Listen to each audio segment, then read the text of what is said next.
ನಾನಿವತ್ತು ನನ್ನ ಕಲೆಕ್ಷನ್ನಲ್ಲಿರೋ one of my most favourite bike, one of the purpose fully built motorcycle which is the ST ಸ್ಕ್ರ್ಯಾಂಬ್ಲರ್ನ ತೋರಿಸ್ತಾ ಇದ್ದೀನಿ.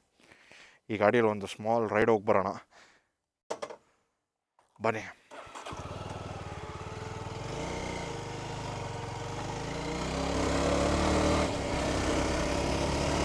ಇವತ್ತು ನಮ್ಮ ಬ್ಯಾಂಗ್ಳೂರಿಯನ್ಸ್ಗೆ most favourite and OG spot which is the ಹೆಸರುಘಟ್ಟಾಗಿ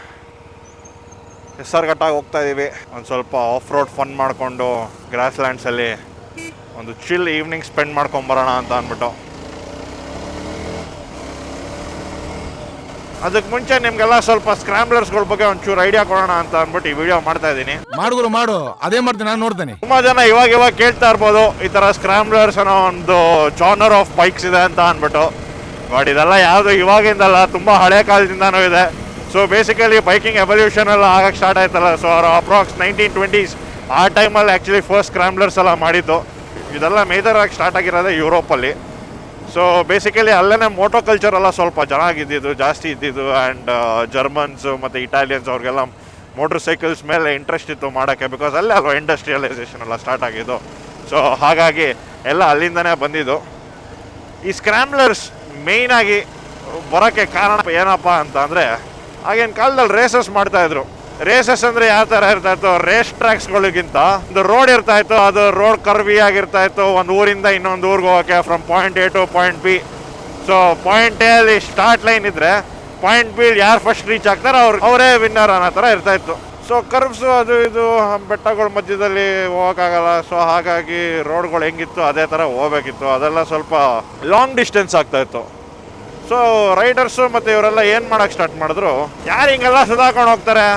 for example point A to point B ಹೋಗೋಕ್ಕೆ shortest displacement ಯಾವುದು, ಅದಕ್ಕೆ ಹೋಗೋಕೆ ಏನು ಮಾಡಬೇಕು, ರೋಡ್ ಇಲ್ವಾ, ಅದಕ್ಕೆ ಆಫ್ ರೋಡ್ ಕೇಪಬಲ್ ಮೋಟರ್ ಸೈಕಲ್ನ ಮಾಡ್ಕೊಳ್ಳೋಣ which would run both on the road as well as off the road. So ಅಂಥದ್ದೊಂದು ಬೈಕ್ ಮಾಡಬೇಕಂತ ಅಂದ್ಬಿಟ್ಟು ಈ ಸ್ಕ್ರಾಂಬ್ಲರ್ ಅನ್ನೋ ಒಂದು ಜಾನರ್ನ ತಂದಿದ್ದು ಆ ಟೈಮಲ್ಲಿ. ನನಗಂತೂ ಸಿಕ್ಕಾಪಡೆ ಇಷ್ಟ ಆಗೋರು ಸ್ಕ್ರಾಂಬ್ಲರ್ಸ್ ಅಂತ ಅಂದರೆ. ಬೇಸಿಕಲಿ ಸ್ಕ್ರಾಂಬ್ಲರ್ಸ್ ಅಂತ ಅಂದರೆ ಏನು, ಫಾರ್ ಎಕ್ಸಾಂಪಲ್ ಜಸ್ಟ್ ಒಂದು ಸ್ಪ್ಲೆಂಡರ್ ಇತ್ತು ಅಂತ ಅಂದ್ಕೊಳ್ಳಿ. ಆ ಗಾಡಿಗೆ ಯಾವ್ಯಾವ ಪಾರ್ಟ್ಸ್ ಬೇಡವೋ ಅದನ್ನೆಲ್ಲ ಕಿತ್ತಿ ಬಿಸಾಕಿ ಎಷ್ಟು ಲೈಟ್ ವೆಯ್ಟ್ ಮಾಡೋಕ್ಕಾಗುತ್ತೆ, ಎಷ್ಟು ಸ್ಟ್ರಿಪ್ ಡೌನ್ ಮಾಡೋಕ್ಕಾಗುತ್ತೆ ಅಷ್ಟು ಮಾಡಿ, ಅದಾದಮೇಲೆ ಲಾಂಗ್ ಟ್ರಾವೆಲ್ ಸಸ್ಪೆನ್ಷನ್ಸ್ಗಳನ್ನ ಕೊಟ್ಟು, ಅಲಾಯ್ಸ್ ಬದಲಾಗಿ ಸ್ಪೋಕ್ ವೀಲ್ಸ್ ಹಾಕಿ, ಆದಷ್ಟು ಚಿಕ್ಕ ಹೆಡ್ಲೈಟ್ ಇಟ್ಟು ಎಕ್ಸಾಸ್ಟ್ಗಳನ್ನೆಲ್ಲ ಸ್ವಲ್ಪ ಮೇಲ್ ತಂದು ಗ್ರೌಂಡ್ ಕ್ಲಿಯರೆನ್ಸ್ ಜಾಸ್ತಿ ಮಾಡಿಕೊಂಡು ನೀವು on the road plus of the road tyres. So ಅದಕ್ಕೋಸ್ಕರ ನಿಮಗೆ ಎರಡು ಕಡೆನೂ ಸಪೋರ್ಟ್ ಮಾಡೋ ಅಂಥ ನಾಬಿ ಟೈರ್ಸ್ ಬೇಕಾಗಿತ್ತು. ಆ ನಾಬಿ ಟೈರ್ಸ್ಗಳನ್ನ ಹಾಕ್ಕೊಂಡು ಟ್ಯಾಂಕ್ ಕೆಪಾಸಿಟಿ ಕೂಡ ಸ್ವಲ್ಪ ಕಡಿಮೆ ಮಾಡಿ, ಎಷ್ಟು ಲೈಟ್ ವೆಯ್ಟ್ ಆಗುತ್ತೆ ಅಷ್ಟು ಲೈಟ್ ವೆಯ್ಟ್ ಮಾಡಿಕೊಂಡು ಅಜೈಲ್ ಮಾಡಿಕೊಂಡು both of road and on road ಎರಡಕ್ಕೂ ಸೆಟ್ ಆಗೋ ಥರ ಮಾಡ್ಕೊಂಡಿದ್ದು ಗಾಡಿನೇ ಈ ಸ್ಕ್ರಾಂಬ್ಲರ್ಸ್. ಕೆಫೆ ರೇಸರ್ಸ್ ಕೂಡ ಆಲ್ಮೋಸ್ಟ್ ಅದೇ ಟೈಮ್ಗೆ ಬಂದಿದ್ದು. 1950s 1940s ಯಾವಾಗ ಈ ಕೆಫೆ ಕಲ್ಚರ್ ಜಾಸ್ತಿ ಆಯಿತು, ಬೈಕರ್ಸ್ ಏನು ಮಾಡ್ತಾಯಿದ್ರು ಅಂದರೆ ಒಂದು ಕೆಫೆಯಿಂದ ಇನ್ನೊಂದು ಕೆಫೆಗೆ ರೇಸ್ ಮಾಡ್ಕೊಂಡು ಹೋಗ್ತಾಯಿದ್ರು. ಹಾಗಾಗಿ ಅದೂ ಅಷ್ಟೇ ಆಲ್ಮೋಸ್ಟ್ ಎಲ್ಲ ಪಾರ್ಟ್ಸ್ ತೆಗ್ದು ಆದಷ್ಟು ಲೈಟ್ ವೆಯ್ಟ್ ಇಟ್ಟು.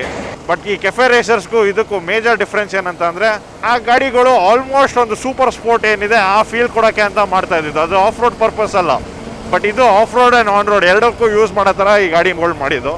ಬಟ್ ಅದು ಆಲ್ಮೋಸ್ಟ್ ನಿಮಗೆ ಕ್ಲಿಪ್ ಆನ್ ಹ್ಯಾಂಡಲ್ ಬಾರ್ಗಳು ಬರುತ್ತೆ ಕೆಫೆ ರೇಸರ್ಸ್ಗಳಲ್ಲಿ. ಅಗ್ರೆಸಿವ್ ಪೊಸಿಷನಿಂಗ್ ಇರುತ್ತೆ, ಇಷ್ಟು ಕಂಫರ್ಟ್ ಪೊಸಿಷನಿಂಗ್ ಇರಲ್ಲ ನಿಮ್ಗೆ ಆ ಗಾಡಿಗಳಲ್ಲಿ.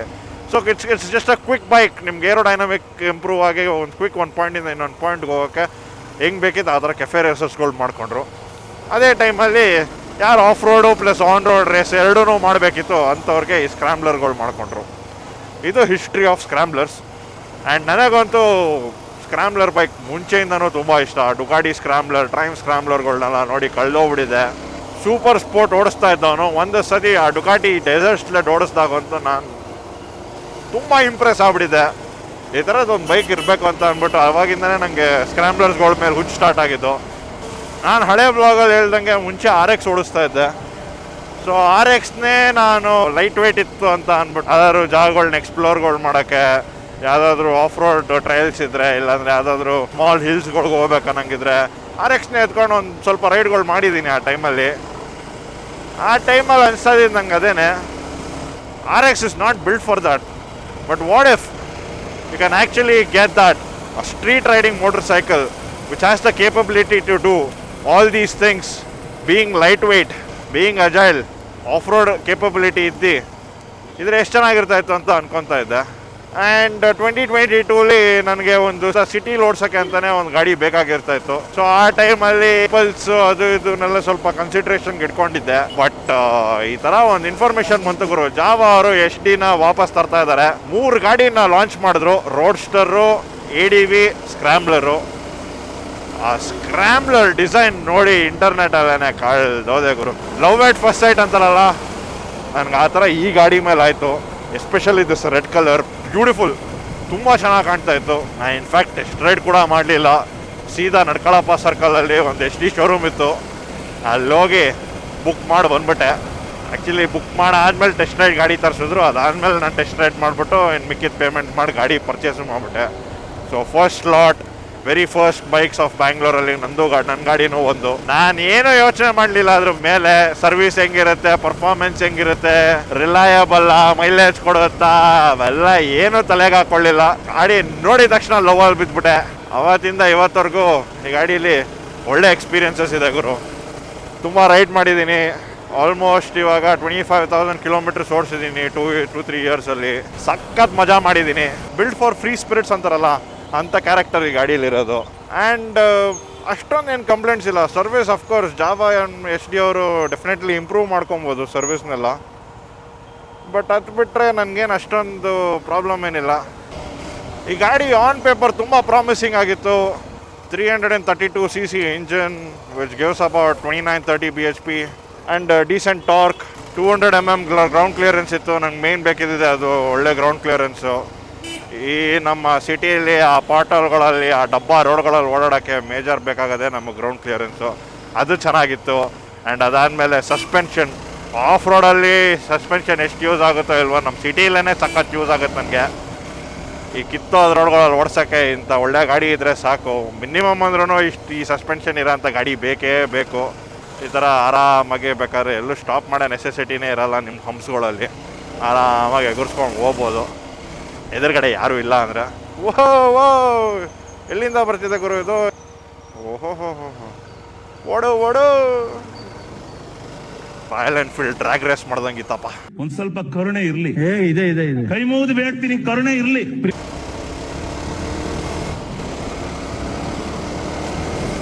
ನೋಡಿ, ಸಖತ್ ಮಜಾ ಮಾಡ್ಬೋದು. ಆರಾಮಾಗಿ ಕಾರ್ನರಿಂಗ್ಗಳು ಎತ್ಕೊಬೋದು ಮಜವಾಗಿ.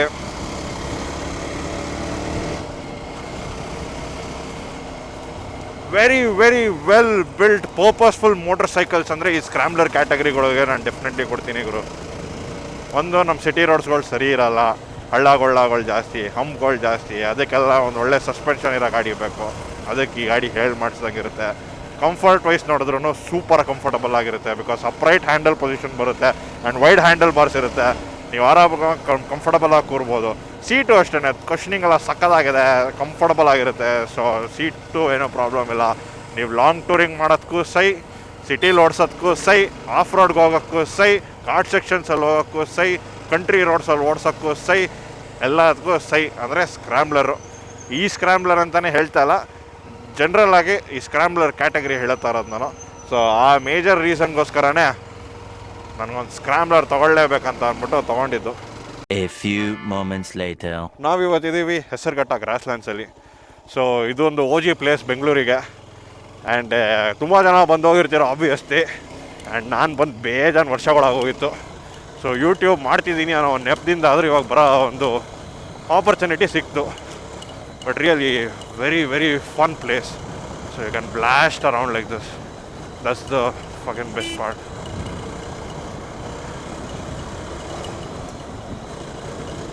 So you can just keep going. ನೋಡ್ಬೋದು ನೀವು, ಫುಲ್ ಆಫ್ ರೋಡ್ ಸ್ಟ್ರೆಚ್ ಇದು.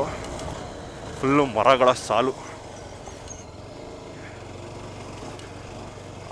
ನೋಡ್ರಿಪ್ಪ ಹೆಂಗಿದೆ, ಬ್ಯೂಟಿಫುಲ್ ಅಲ್ಲ. ಇಲ್ಲಿ ಬೇಜಾನ್ ಮೂವಿ ಶೂಟಿಂಗ್ ಅದು ಇದೆಲ್ಲ ಮಾಡಿದ್ದಾರೆ, ನೀವು ನೋಡಿರ್ತೀರ. ಬಟ್ ಫುಲ್ ಮರಗಳು ಇಲ್ಲಿ ನೋಡಿ. ಇಲ್ಲಿ ರೈಟ್ ಸೈಡಲ್ಲ ಅಂತೂ ವಾಟ್ ಅ ಬ್ಯೂಟಿಫುಲ್ ಪ್ಲೇಸ್. ಸಿರೀನ್ ಅಂತಾರಲ್ಲ, ಈ ಜಾಗ ಸೂಟ್ ಆಗುತ್ತೆ. ಮಧ್ಯ ರೋಡು, ಈ ಕಡೆ ಆ ಕಡೆ ಮರಗಳು, ಇದಕ್ಕಿಂತ ಬೇಕಾಗೋರು ಚಿಂದಿ ಜಾಗ.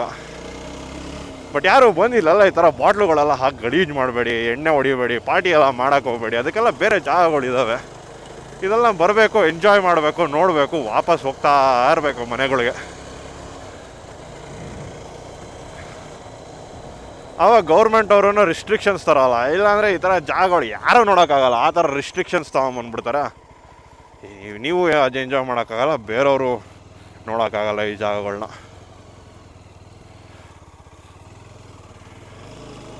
ನಿಜವಾಗ್ಲೂ ಈ ಜಾಗ ಮಾತ್ರ ಐ ಡೋಂಟ್ ನೋ, ತುಂಬ ವರ್ಷಗಳಾಗಿತ್ತು ನಾನು ಇಲ್ಲಿ ಬಂದು. It's really nice to come back over here. ನೋಡಿ ಎಲ್ಲ ಪಾರ್ಟಿ ಮಾಡ್ಕೊಂಡು ಎಲ್ಲ ಧೂಳೆ ಬರ್ಸ್ಕೊಂಡಿದ್ದಾರೆ ಇಲ್ಲಿ. That is something which I don't like, but see it's such a beautiful place, such a beautiful place. ಏನು ಚೆನ್ನಾಗಿದೆ ಗಾಡಿಗಳು ಓಡ್ಸೋಕ್ಕಿಲ್ಲ, ಆಫ್ ರೋಡ್ಗಳು ಮಾಡ್ಕೊಂಡು. ಅದು ಎಸ್ಪೆಷಲಿ ಸ್ಕ್ರ್ಯಾಂಬ್ಲರ್ಗಂತೂ ಈ ರೋಡ್ಗಳು ಹೇಳಿ ಮಾಡಿಸಿದ್ದು. ಲೈಕ್ ಫ್ಲಾಟ್ ಟ್ರ್ಯಾಕ್ಸ್ ಇರುತ್ತೆ, ಆಫ್ ರೋಡ್ ಟ್ರ್ಯಾಕ್ಸ್ಗಳು. You can just rip it of.